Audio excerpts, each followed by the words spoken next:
আসসালামু আলাইকুম। আজকের রেসিপি বিকালের নাস্তায় পাস্তা। ভিডিওটা যদি আপনাদের ভালো লেগে থাকে একটি লাইক দিয়ে পাশে থাকবেন। আমি একটি প্যানে পানি গরম দিয়েছি, তারপরে দিব এক কিছুটা তেল এবং 1 চামচ লবণ দিয়ে ভালো করে নেড়ে নিব।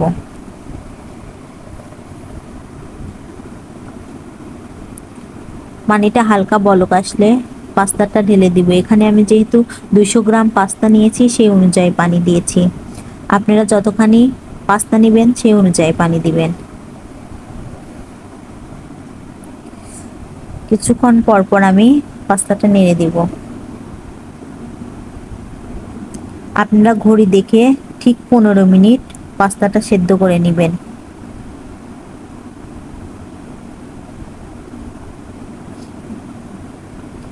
দেখুন আমাদের পাস্তাটা কত সুন্দর সেদ্ধ হয়ে গেছে। খুব ভালোভাবে পাস্তাটা সেদ্ধ করে নিতে হবে, যাতে হাত দিয়ে নাড়লেই পাস্তাটা বোঝা যায় যে সেদ্ধ হয়ে গেছে। এবার আমি চুলাটা অফ করে দিব।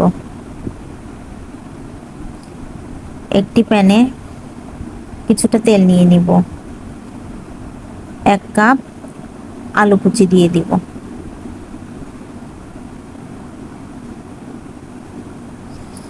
আলুটা ভালো করে তেলে ভেজে নিব।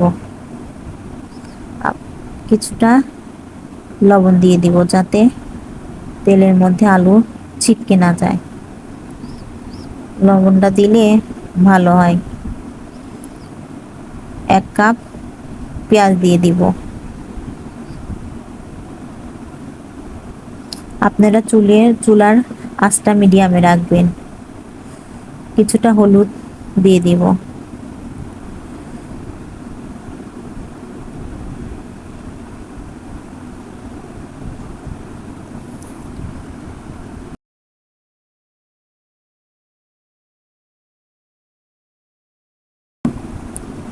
হালকা হলুদ হয়ে আসলে আমি কাঁচামরিচ দিয়ে দিব। আমি এখানে 7 থেকে 8টি কাঁচামরিচ নিয়েছি। আপনারা আপনাদের পছন্দ মতো বা ঝাল অনুযায়ী কাঁচামরিচ দিবেন। যে যত পরিমাণ ঝাল খান সেই অনুযায়ী দিবেন। আমি এখানে এক সাইড করে 2টা ডিম ভেঙে দেব।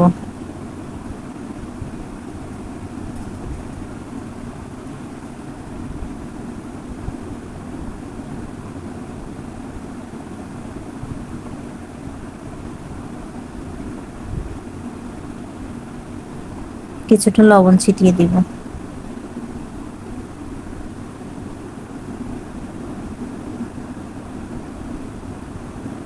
যেহেতু আমার এখানে তেল কম হয়েছিল তাই তেল দিয়ে দিলাম।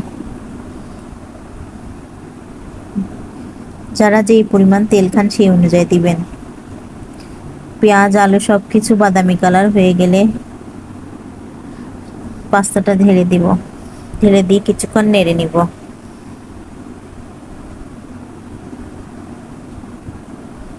যেহেতু আমার বাসায় রাঁধুনি মিক্স মশলা ছিল সেহেতু আমি সেটি দিয়েছি। আপনারা চাইলে ম্যাজিক মশলা বা অন্য যে কোনো মশলা দিতে পারেন।